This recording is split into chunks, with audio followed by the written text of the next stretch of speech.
So very good morning. आज अपन इस lecture में बात करने वाले हैं स्टमक के बारे में कि आखिरकार स्टमक क्या होता है। आप सबको पता है, अपनी मेमेलियन फिजियोलॉजी बोल लीजिए, एनिमल फिजियोलॉजी बोल लीजिए, या आप ह्यूमन फिजियोलॉजी बोल लीजिए, इसकी अपने क्या चल रही है, कंप्लीट सीरीज चल रही है, जिसके अंदर से अपना जो डाइजेस्टिव सिस्टम वाला टॉपिक है इसको क्या कर रहे हैं, डिस्कस कर रहे हैं। और डाइजेस्टिव सिस्टम में भी स्टमक को अपन डिस्कस कर रहे हैं। आप सबको पता है कि आपके डाइजेस्टिव सिस्टम हो गया, respiratory, endocrine system, reproductive system, excretory system, nervous system, इन सबको वन बाय वन करके अपन क्या करने वाले हैं, डिस्कस करने वाले हैं। इसमें से पहले डाइजेस्टिव सिस्टम की सीरीज चलाएंगे, फिर एक एक जो आपका पॉइंट है, जो सिलेबस में, उसको अकॉर्डिंग अपन देख लेंगे। इससे पहले आपको एक चीज और बता दें, प्ले स्टोर पर अपनी एप्लीकेशन है, इसी चैनल के नाम से है, दादिज ग्रुप ऑफ एजुकेशन। उसकी लिंक भी मैं आपको डिस्क्रिप्शन बॉक्स में दे दूंगा। एक बार एप्लीकेशन को डाउनलोड जरूर कीजिएगा, आपको काफी बेनिफिट मिलेगा बीएससी सेमेस्टर एंड आगे एमएससी के लिए भी। यहाँ पर आपको नोट्स हो गए, वीडियो लेक्चर हो गए, इंपोर्टेंट क्वेश्चंस हो गए, हर एक चीज आपको मिलेगी। यहाँ पे आपको पेड वर्जन भी मिलेगा और फ्री वर्जन भी देखने को मिलेगा। तो आप अपने अकॉर्डिंग जो जो चीज आपको चाहिए वो आप चीज ले सकते हैं। तो चलिए, मेन अपना जो पॉइंट है वो स्टमक है। स्टमक को देख लेते हैं कि आखिरकार स्टमक क्या होता है। चलिए, स्टमक की बात करें तो जो स्टमक की सबसे पहले आपको लोकेशन पता होनी चाहिए कि स्टमक आखिरकार कहां प्रेजेंट होता है। तो स्टमक कहां पर प्रेजेंट है, जो अपनी लेफ्ट साइड है, यहां पर एब्डोमेन, मतलब ये आपकी क्या है, एब्डोमेन वाला पार्ट है। यहां पर ये जो लेफ्ट वाला पार्ट है, डायफ्राम के जस्ट नीचे, यहां पर क्या होता है, आपका स्टमक प्रेजेंट होता है।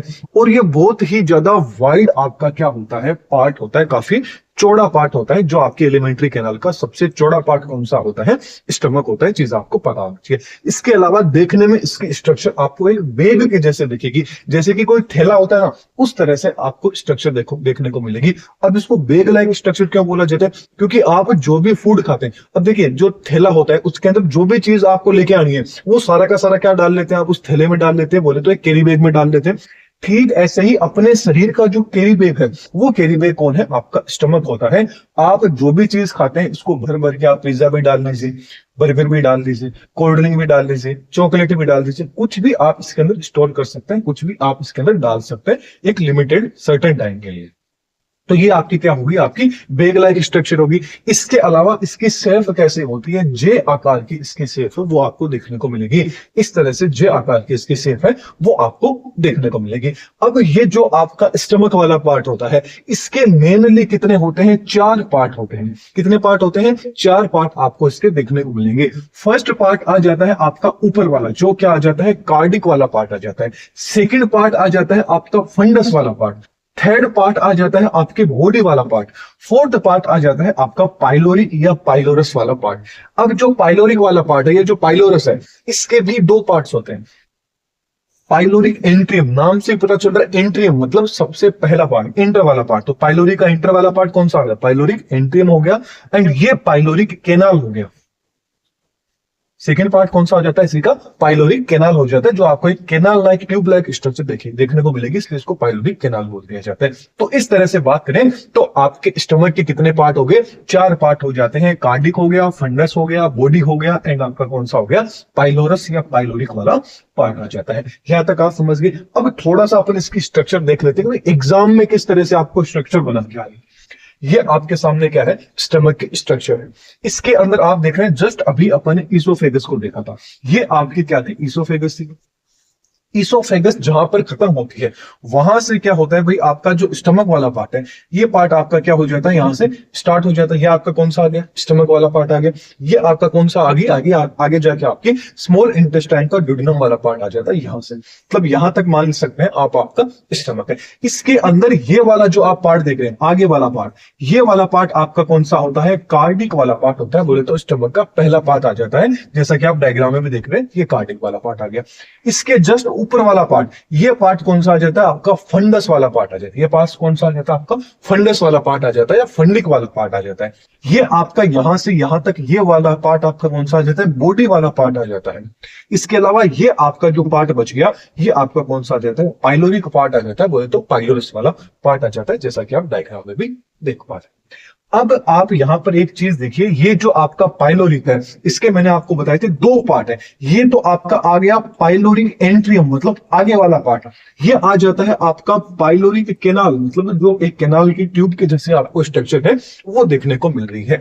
अब यहां पर एक इंपॉर्टेंट चीज आपको याद रखना है, मैंने स्टार्टिंग में जिस टाइम अपन ने इसोफेगस पढ़ा था कि भाई जो भी फूड है वो फूड यहां से आएगा, फूड के रूप में बोले तो जो आपका बोलस है, ये आपका बोलस क्या है, यहां से आया। बोलस का मतलब क्या हो गया, ये चीज मैंने बताई तो एक बार कमेंट करके आप जल्दी से बता दीजिए कि भाई बोलस कब बनता है, जो फूड होता है वो बोलस के अंदर कन्वर्ट कब होता है। तो ये जो बोलस वाला पार्ट है, ये जैसे ही आपकी ईसोफेगस में आता है तो यहाँ पे पेरिस्टाइलिसिस की जो प्रोसेस होती है उससे फूड क्या होता है, आपके कहां पहुंच जाता है, स्टमक में पहुंच जाता है।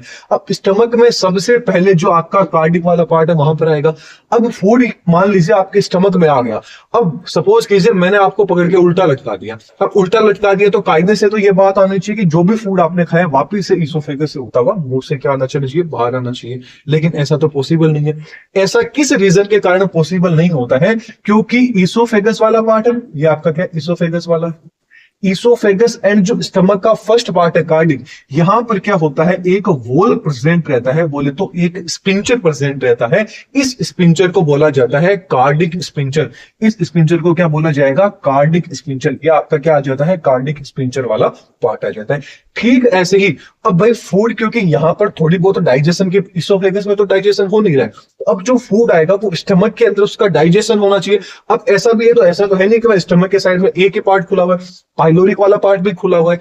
तो क्या होता है, फूड यहां से डायरेक्ट बिना डाइजेस्ट हुए ही स्मॉल इंटेस्टाइन के अंदर नहीं पहुंच जाए, इसलिए जो पाइलोरिक वाला पार्ट है एंड आपका जो इंटेस्टाइन वाला पार्ट है, स्मॉल इंटेस्टाइन का जो फर्स्ट पार्ट है, यहां पर भी एक क्या होता है, स्पिंचर प्रेजेंट रहता है, एक वॉल प्रेजेंट रहता है, जिस वॉल को क्या बोला जाता है, पाइलोरिक स्पिंचर बोला जाता है या पाइलोरस स्पिंचर बोला जाता है। इन्हीं के नाम से क्या है, ये नाम दिए गए। देखिए पहला पार्ट कार्डिक है, तो यहां पर जो स्पिंचर होगा उसको कार्डिक स्पिंचर बोल देंगे। ये यहां पर पाइलोरिक या पाइलोरस वाला पार्ट है, तो यहां वाले पार्ट को क्या बोल देंगे, पाइलोरिक स्पिंचर बोल देंगे। तो ये वाला आपका कौन सा आ जाता है, पाइलोरस स्पिंचर वाला पार्ट आ जाता है, जो क्या करता है, फूड के बैकवर्ड को रोकता है। ये वाला तो क्या आ गया, फूड के बैकवर्ड को रोकेगा, कि भाई एक बार फूड आपके स्टमक में आ गया है तो वापस ईसोफेगस में ना जा सके।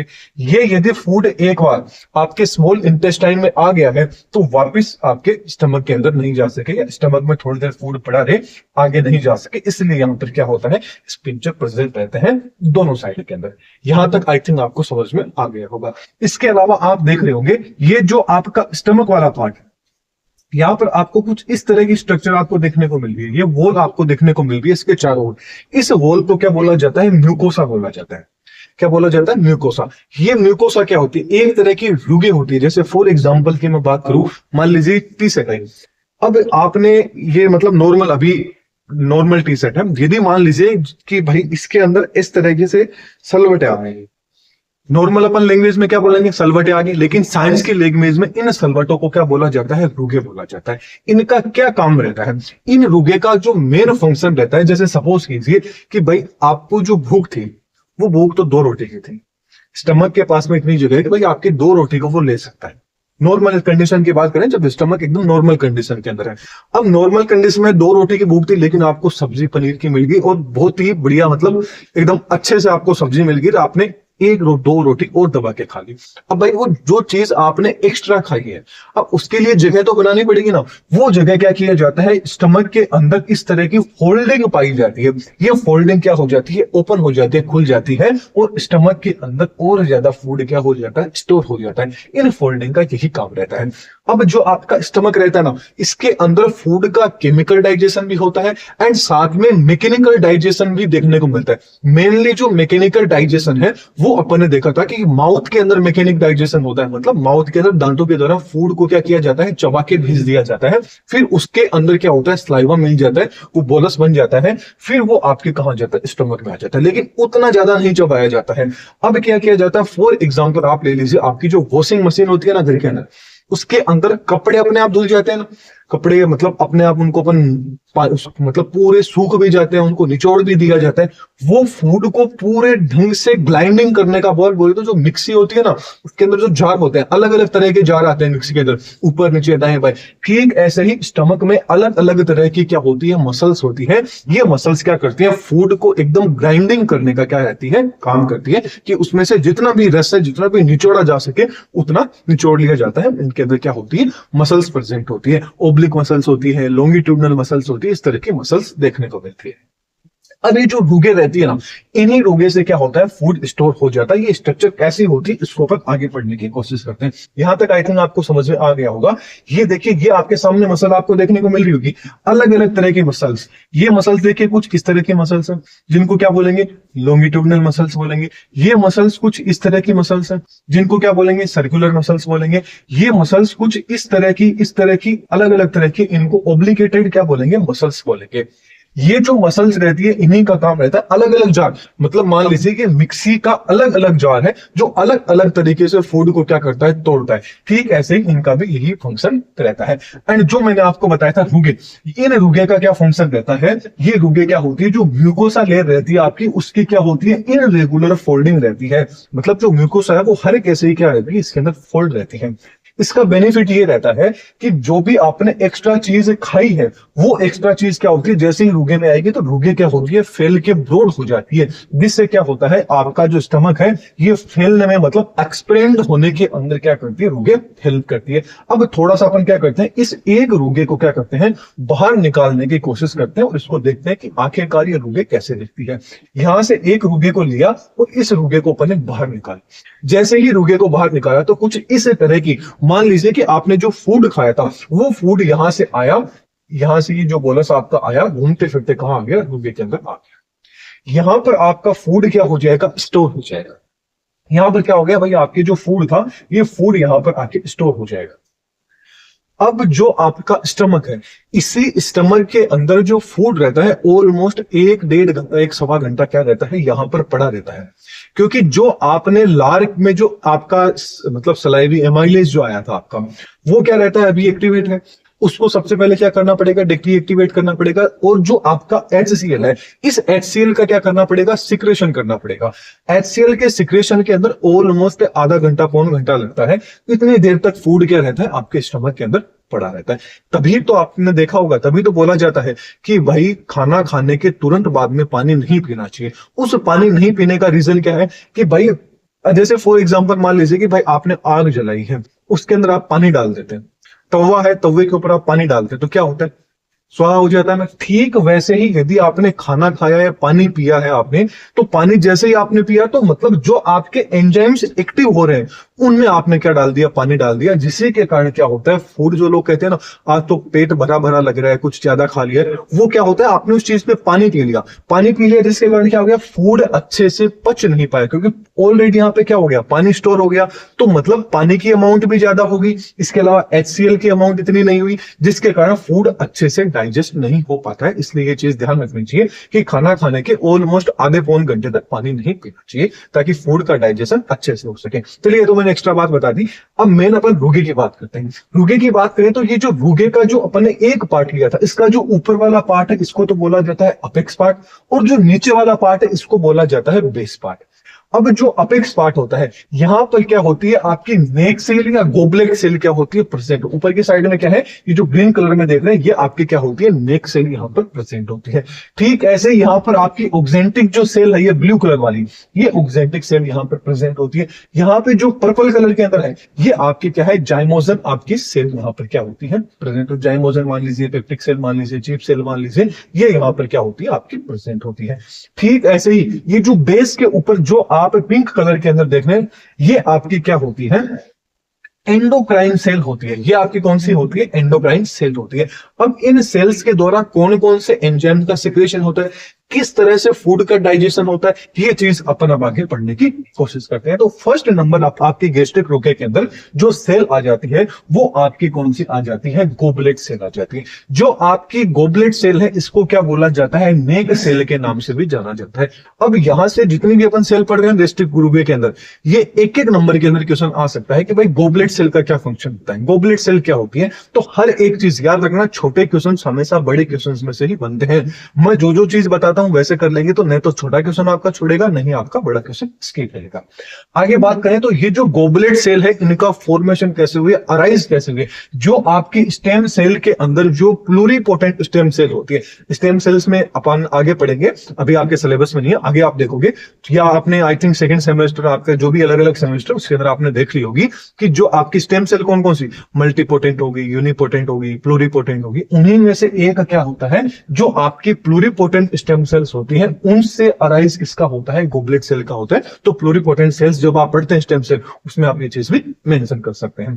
इसके अलावा इसकी स्ट्रक्चर कैसी होती है, कप लाइक इसकी स्ट्रक्चर होती है, कप के जैसे क्या होती है इसकी संरचना होती है। और ये क्या करती है, जो म्यूकस ग्लैंड है उन मतलब इसके अंदर क्या होती है, म्यूकस ग्लैंड प्रेजेंट होती है जो किसका सिक्रेशन करती है, म्यूकस का क्या करती है, ये सिक्रेशन करती है। इसके फंक्शन की बात करें कि भाई गोबलेट सेल का क्या फंक्शन रहता है, तो गोबलेट सेल क्या करती है, जो आपका म्यूसिन होता है उस म्यूसिन का क्या करती है, सिक्रेशन करती है। वो म्यूसिन क्या करती है, जो आपकी म्यूकस का क्या करती है, एक प्रोटेक्शन लेयर बना लेती है स्टमक के चारों ओर, ताकि जो HCl का सिक्रेशन हो उसके कारण स्टमक की खुद की ही वॉल क्या हो, डिग्रेडेबल नहीं हो। इसलिए ये जो आपका म्यूकस लेयर होती है ये क्या हो जाती है, सिक्रेट हो जाती है। कभी आपने देखा होगा आप ज्यादा खा लेते हो तो एसिडिटी हो जाती है, यहाँ पे जलन वगैरह होती है। वो जलन वगैरह कब होती है, HCl की अमाउंट तो ज्यादा हो जाती है और म्यूकस लेयर इतनी ज्यादा क्या है नहीं स्टमक के चारों ओर अपनी लेयर है वो बना पाती, इसके कारण क्या होती है, थोड़ी सी जलन महसूस होती है। आगे बात करें तो ये क्या करती है, जो आपका HCl है उसके प्रभाव को क्या करती है, कम करने का काम करते हैं। कम करने बोले तो स्टमक के चारों ओर लेयर बना लेगी, जिसके कारण HCl इतना इफेक्ट नहीं डाल पाता है स्टमक के ऊपर। चलिए आगे बढ़ने की बात करें तो अगली आ जाती है जाइमोजन सेल, मान लीजिए पेक्टिक सेल ले लीजिए या आपके चीफ सेल ले लीजिए। इनकी बात करें तो ये आपके कहां प्रेजेंट होती है, जो स्टमक का जो फंडिक वाला पार्ट था, जो फंडस वाला पार्ट था ना स्टमक कार्डी के जस्ट ऊपर वाला पार्ट, फंडस वाला पार्ट, वहां पर आपकी जाइमोजन सेल या पेप्टिक सेल या चीफ सेल क्या होती है, प्रेजेंट होती है। ये क्या करती है, ये एंजाइम का तो सिक्रेशन करती है, लेकिन एंजाइम का सिक्रेशन इनएक्टिव रूप में करती है। और इनको एक्टिव कौन करता है वो अपन थोड़ी देर के अंदर आपको पता चल जाएगा कि इनको एक्टिव कौन करेगा। तो ये किन किन को करती है, आपके इनएक्टिव एंजाइम का सिक्रेशन करेगी, कुछ प्रो एंजाइम का सिक्रेशन करेगी, एंड कुछ जाइमोजेंस रहेंगे उनका क्या करती है, इसके द्वारा सिक्रेशन किया जाता है। फॉर एग्जांपल की बात करें तो जो आपके पेप्सिनोजन आ गया, प्रोरेनिन आ गया, आपका गेस्ट्रिक लाइपेज आ गया, इन सब का क्या करती है, सिक्रेशन करती है। और गेस्ट्रिक लाइपेज थोड़ा सा स्मॉल अमाउंट के अंदर क्या करती है, इसके द्वारा सिक्रेशन किया जाता है। आगे बढ़े तो आ जाता है ऑक्जेंटिक या पेटल्स जो आपकी सेल है इनके बारे में। ऑक्जेंटिक सेल की बात करें तो ऑक्जेंटिक सेल जो आपका फंडस वाला पार्ट है एंड जो आपका बॉडी वाला पार्ट था स्टमक की, उसकी जो लाइनिंग है ना, उस लाइनिंग के अंदर आपकी ऑक्जेंटिक एंड पेरेंटल जो आपकी सेल है ये आपको देखने को मिलेगी। इनके द्वारा एक तो HCl का सिक्रेशन किया जाता है जो आपकी ऑक्जेंटिक सेल है, एंड इनके द्वारा CIF का सिक्रेशन किया जाता है। बोले तो क्रिस्टल इंट्रेंसिंग जो आपका फैक्टर है, क्रिस्टल इंट्रेंसिंग जो आपका फैक्टर है, इसका क्या किया जाता है, सिक्रेशन किया जाता है। अब इनका फंक्शन देखते हैं कि आखिर इन दोनों का क्या क्या फंक्शन रहता है। HCl की बात करें तो HCl की pH कितनी होती है, 1.8 से 3 तक क्या होती है, इसकी pH होती है। इसका जो मेन फंक्शन रहता है, ये सबसे पहले तो जो फूड जो अपने बोलस लिया था ना, जिसके अंदर सलाइवा मिक्स था, मतलब उसके अंदर क्या था, टाइलिन एंजाइम प्रेजेंट था ना, उस टाइलिन या बोले तो जो आपका सलाइवी एमाइलेज था, उसको सबसे पहले क्या करती है, ये इनएक्टिव करने का काम करता है। HCl जैसे ही एक्टिवेट हो जाता है तो ये सबसे पहले टाइलिन या बोले तो जो आपका सलाइवरी एमाइलेज है, इसको इनएक्टिव, इसके प्रभाव को इनएक्टिव करने का काम करता है। इसके अलावा जितने भी जो प्रो एंजाइम्स रहेंगे, उन प्रो एंजाइम्स को क्या करेगा, एक्टिवेट करने का काम किसका रहेगा, HCl का रहेगा। वो प्रो एंजाइम कौन कौन से होते हैं उसको भी अपन थोड़ी देर में देख लेंगे किस तरह से HCl एक्टिवेट करता है। इसके अलावा मान लीजिए फूड के अंदर कुछ माइक्रोब्स थे, ऐसे थे जो थोड़े से हार्मफुल है, तो उनको भी किल करने का काम कौन करता है, आपका HCl कर देता है। HCl उनको क्या कर देता है, एक तरह से HCl क्या है, आपकी अग्नि होती है।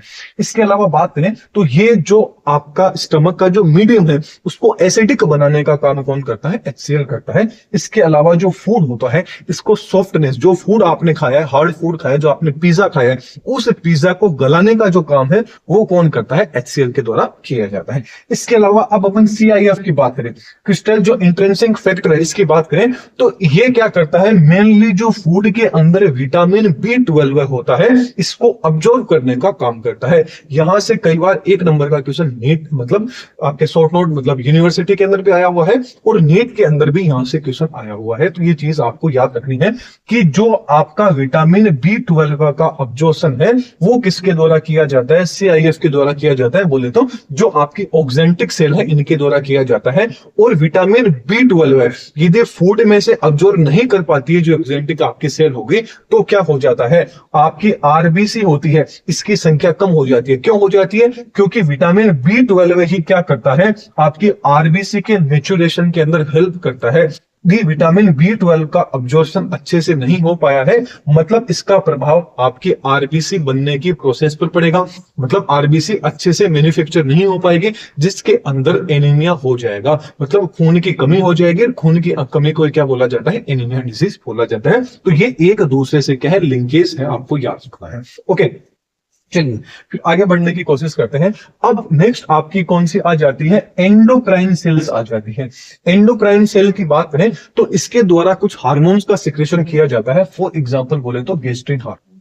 जो आपका गैस्ट्रिन हार्मोन है ये आपका क्या करता है, जो गैस्ट्रिक ग्लैंड है उस गैस्ट्रिक ग्लैंड को क्या करता है, स्टिमुलेट करता है कि भाई वो गैस्ट्रिक जूस है इसका क्या करे, सिक्रेशन कर सके। ये आपका क्या रहता है, एंडोक्राइन सेल का काम रहता है कि वो क्या करे, गैस्ट्रिक जो हार्मोन है मतलब जो गैस्ट्रिक ग्लैंड है ये क्या करती है, स्टिमुलेट करती है कि भाई गैस्ट्रिक जूस को, मतलब जो आपकी एंडोक्राइन सेल रहेगी ये गैस्ट्रिक ग्लैंड को स्टिमुलेट देगी कि आप जो गैस्ट्रिक जूस है इसका क्या कीजिए, सिक्रेशन कीजिए। अब आगे अपन देख लेते हैं कि भाई गैस्ट्रिक एंजाइम कौन कौन से होते हैं, गैस्ट्रिक जूस के अंदर कौन कौन से एंजाइम्स प्रेजेंट हैं। एक थोड़ी सी आपको एक चीज पता होनी चाहिए कि जो आपका बोलस है, एक नंबर के क्वेश्चन में आ जाता है कि चाइम क्या होता है या काइम क्या होता है। चाइम की यदि अपन बात करें तो जो आपका बोलस रहेगा एंड जो गैस्ट्रिक जूस रहेगा, याद रखना बोलस कब तक था, जब तक वो आपके माउथ के अंदर जो फूड है ना, जो इसोफेगस से होता हुआ स्टमक में आएगा वहां तक का तो जो फूड है वो तो क्या कहलाता है, बोलस कहलाता है। जैसे ही वो फूड आपके स्टमक में आ जाता है, थोड़ी सी देर आपके स्टमक में रह जाता है तो वहां पर जो गैस्ट्रिक जूस क्या किया जाता है, सिक्रेशन किया जाता है। फिर इस बोलस के साथ में क्या मिल जाता है, गैस्ट्रिक जूस मिल जाता है और इन दोनों के कॉम्बिनेशन को ही क्या बोला जाता है, चाइम बोला जाता है, काइम बोला जाता है। एक नंबर के क्वेश्चन में आता है तो आपको ये चीज याद रखनी है। आगे यदि बात करें तो जो आपका फूड होता है स्टमक के अंदर, जैसे ही फूड आप खाओगे तो स्टमक में आएगा, स्टमक में 1 घंटे तक क्या रहता है, स्टोर रहता है। बोले तो आपका जो लिंगुअल जो लाइपेज था, सलाइवरी एमाइलेज था, ये अपना 1 घंटे तक वहां काम करते रहेंगे, मतलब जो आपके लार्वा के अंदर प्रेजेंट है वो 1 घंटे तक, ऑलमोस्ट आधा पौन घंटे तक वहां तक रहेंगे। फिर धीरे धीरे जो आपकी सेल्स थी वो सेल्स आपका क्या करेगी, जो HCl था उस HCl का क्या कर देगी, सिक्रेशन कर देगी।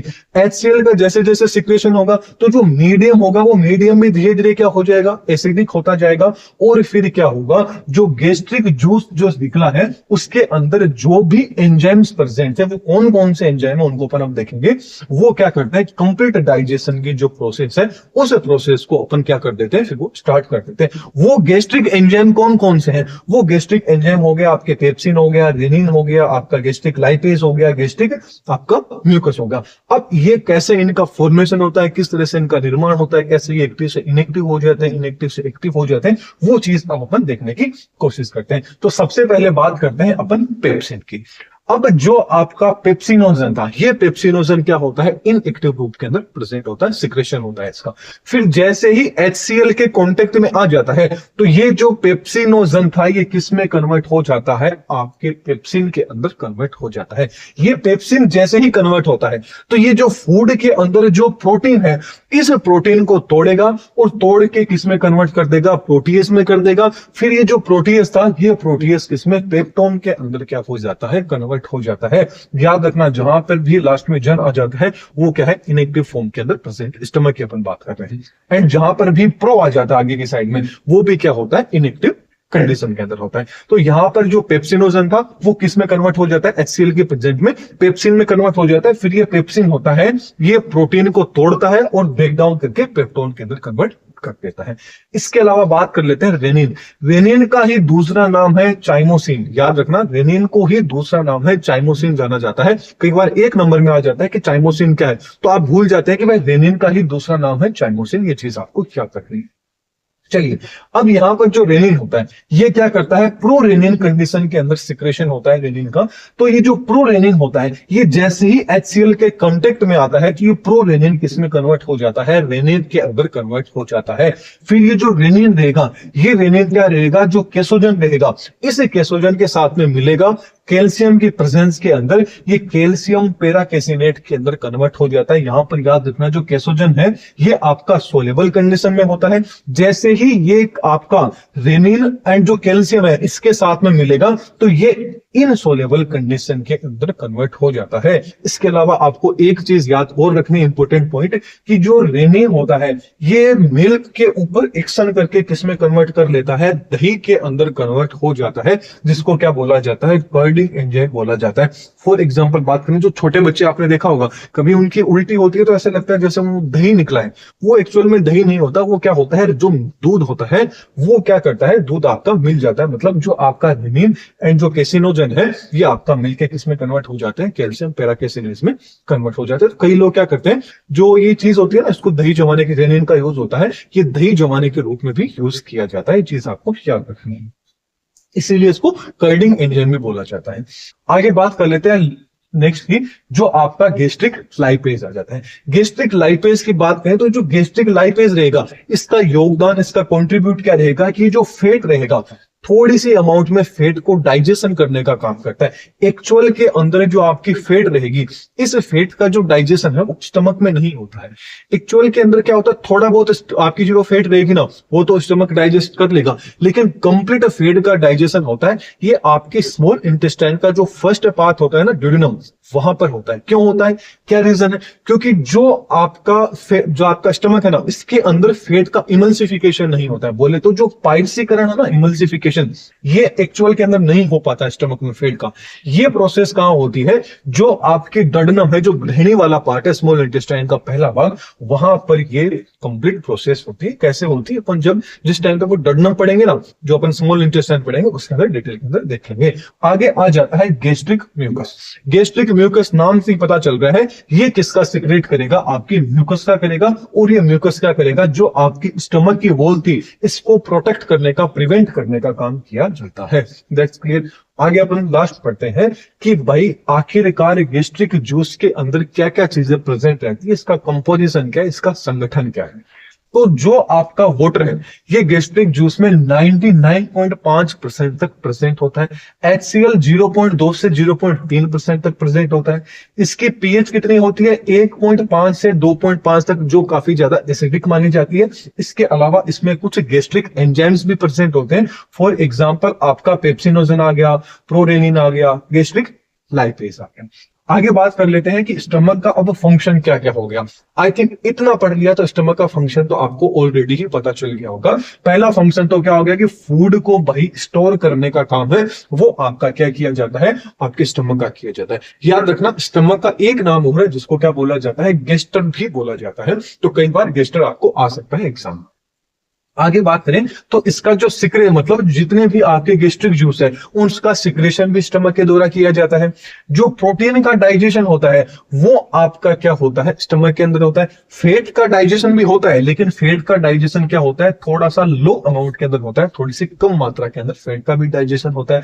इसके अलावा चाइम का फॉर्मेशन भी यही होता है। मतलब जो बोलस था वो किसमें कन्वर्ट हो जाता है, चाइम में। कब हो जाता है, बोलस प्लस गैस्ट्रिक जूस मिलकर किसमें कन्वर्ट हो जाएंगे, चाइम में। मतलब चाइम भी कहां बनता है, आपके स्टमक के अंदर बनता है। इसके अलावा चाइम को डोडेनम तक ले जाने का, मतलब स्मॉल इंटेस्टाइन के पहले पार्ट तक ले जाने का जो काम है वो भी पैसेज कौन होता है, आपका स्टमक रहता है। इसके अलावा फूड का जो मैकेनिकल डाइजेशन हो गया, केमिकल डाइजेशन हो गया, ये दोनों डाइजेशन भी आपको स्टमक में देखने को मिलेंगे। मैकेनिकल डाइजेशन कौन करेंगे, जो मैंने आपको मसल्स बताई थी, लॉन्गिट्यूडनल मसल्स थी आपकी, ओब्लिक मसल्स थी आपकी, सर्कुलर मसल्स थी, ये तो क्या करेंगे, फूड का केमिकल डाइजेशन करेंगे, मैकेनिकल डाइजेशन करेंगे। एंड जो केमिकल डाइजेशन है वो जो आपके HCl हो गए, जो आपके निकल रहे थे, गैस्ट्रिक जूस निकल रहा था, वो सारे के सारे क्या कर देंगे, केमिकल डाइजेशन का कर देंगे। ये हो जाता है अपना स्टमक कंप्लीट।